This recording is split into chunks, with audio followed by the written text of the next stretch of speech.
Media మిత్రులందరికీ నమస్కారం. Congress party నిజ స్వరూపం బట్టబయలైంది. తెలంగాణ రాష్ట్రంలో రౌడీల గూండాల రాక్షస రాజ్యం నడుస్తుంది.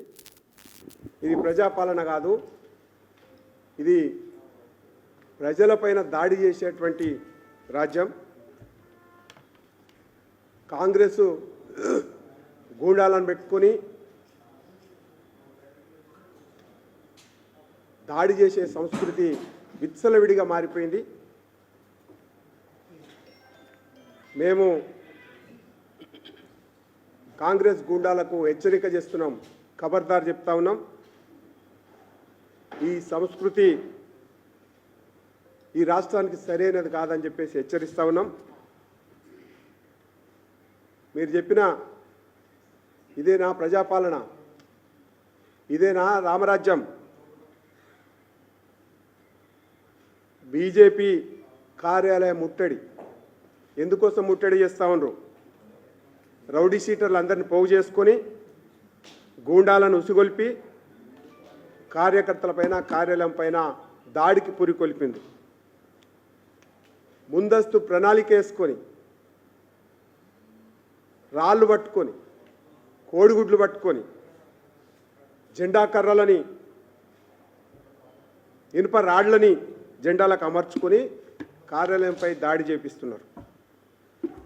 అడ్డుకున్నటువంటి కార్యకర్తలపైన దాడి చేస్తూ ఉన్నారు. ఇవాళ ఈ దాడికి కాంగ్రెస్ పార్టీ మూల్యం చెల్లించక తప్పదు. దీనికి పూర్తిగా ముఖ్యమంత్రి రేవంత్ రెడ్డి, ప్రదేశ్ కాంగ్రెస్ అధ్యక్షుడు మహేష్ కుమార్ గౌడ్ బాధ్యత వహించాలని చెప్పేసి హెచ్చరిస్తా ఉన్నాం. పోలీసులకు ముందస్తు సమాచారం ఉంది, ఆయన ఎందుకు చోద్యం చూసిండ్రు? కార్యాలయం లోపలి దాకా ఎట్లా రానిచ్చిండ్రు? అంటే మీ యొక్క పోలీస్ యంత్రాంగం అంతా రేవంత్ రెడ్డికి సర్కారుకు కొమ్ముగాస్తూ అండగా నిలుస్తుందా? గాంధీ భవన్కు మాత్రమే పోలీసు అండగా ఉంటుందా? మిగతా రాష్ట్రంలోని పార్టీ కార్యాలయాలకు అండగా ఉండదా? తెలంగాణ ప్రజలకు అండగా ఉండదా? ఉండదనేటువంటి విషయం ఈ దాడి ద్వారా స్పష్టమైంది. ఇది పూర్తిగా ప్రభుత్వం రేవంత్ రెడ్డి సర్కారు చేపించినటువంటి దాడి. పోలీసులు కావాలని చెప్పేసి తాత్సారం చేసిర్రు. ఇది వైఫల్యంగా మేము భావిస్తలేము. రాష్ట్ర ప్రభుత్వం, కాంగ్రెస్ పార్టీ, పోలీసులు కలిసి దాడి చేసినటువంటి దాడిగా మేము భావిస్తూ ఉన్నాం. దీని మీద పోలీసులందరూ కూడా మెప్పు కోసం పనిచేస్తున్నట్టుగా కనిపిస్తుంది.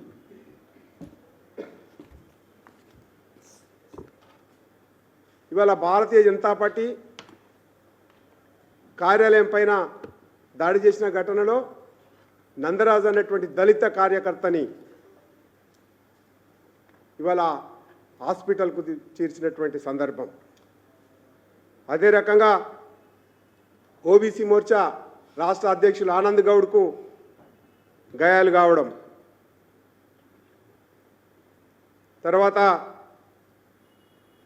ఇక్కడున్నటువంటి మహిళా కార్యకర్తలను కూడా చూడకుండా దాడి చేసేటువంటి ప్రయత్నం చేశారు. ఇక్కడ రాయి ఎక్కడైనా సరే రాసమన్న కూడా రాయి తగిలింది.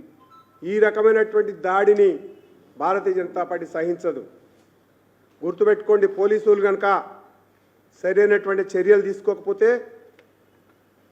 మేము కూడా చెప్తా ఉన్నాం, పోలీసులకు కానీ అధికారులకు కానీ మేము కూడా మా డైరీలో నోటు చేసుకోవాల్సి వస్తుంది.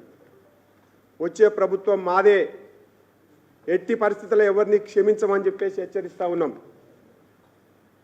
కాబట్టి ఇవాళ చేసిన దాడి యూత్ కాంగ్రెస్ ముసుగులో గూండాలు రౌడీల చేత దాడి చేయించారు.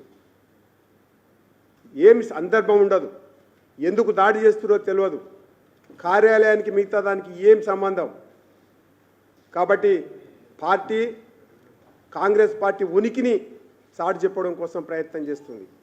అసలు ప్రభుత్వం ఉంది కానీ కాంగ్రెస్ పార్టీ రాష్ట్రంలో లేదు. కాంగ్రెస్ పార్టీ ఉనికి కోసం కొత్త నాయకులందరూ తాపత్రయపడుతుర్రు, గుర్తింపు కోసం ఆలోచన చేస్తూ ఉన్నారు. కాబట్టి కాంగ్రెస్ పార్టీని హెచ్చరిస్తూ ఉన్నాం. రోజులు దగ్గర పడుతున్నాయి, రాసి పెట్టుకోండి. మీ సంగతి చూస్తాం. గూండాల లెక్క ప్రవర్తిస్తే మేము ఎప్పుడు కూడా ఊరుకోము. ప్రజాస్వామ్య పద్ధతుల్లో మేము ఎదుర్కొంటాం. మేము హెచ్చరిస్తూ ఉన్నాం. ఇది రాష్ట్ర ప్రభుత్వం యొక్క, కాంగ్రెస్ పార్టీ యొక్క బాధ్యత. ఇదే చివరి హెచ్చరిక. పోలీసు వాళ్ళు రాళ్ళని, కోడిగుడ్లని, రాళ్లను తీసుకొచ్చుకుంటుంటే ఆఫీస్ దాకా ఎందుకు రానిచ్చిర్రు? ఇది ఏదో ఆషామాషి సంఘటన కాదు. ఈ సంఘటన మీద డీజీపీ గారికి, సిటీ పోలీస్ కమిషనర్ కూడా మేము కంప్లైంట్ ఇస్తూ ఉన్నాం. మా లీగల్ టీం కూడా పోతా ఉంది. సరిగ్గా ఆ గూండాలందరినీ కూడా అరెస్టు చేసి కేసులు పెట్టకపోతే సరైనటువంటి పద్ధతి కాదు. పోలీసులను కూడా మేము అనుమానించాల్సి వస్తుంది. పోలీసు వాళ్ళు కూడా కావాలని చెప్పేసి వీళ్ళందరినీ పంపించి వెనక సీరు వచ్చినట్టుగా మేము భావించాల్సి వస్తుంది. కాబట్టి ఖబర్దార్, ఇది భారతీయ జనతా పార్టీ కార్యకర్తలపైన, కార్యాలయం పైన దాడి. కాబట్టి మేము ఇదే చివరి హెచ్చరిక చెప్తూ దీనికి పూర్తిగా రేవంత్ రెడ్డి, మహేష్ కుమార్ గౌడ్ బాధ్యత వహించాలని చెప్పేసి హెచ్చరిస్తూ ఉన్నాం.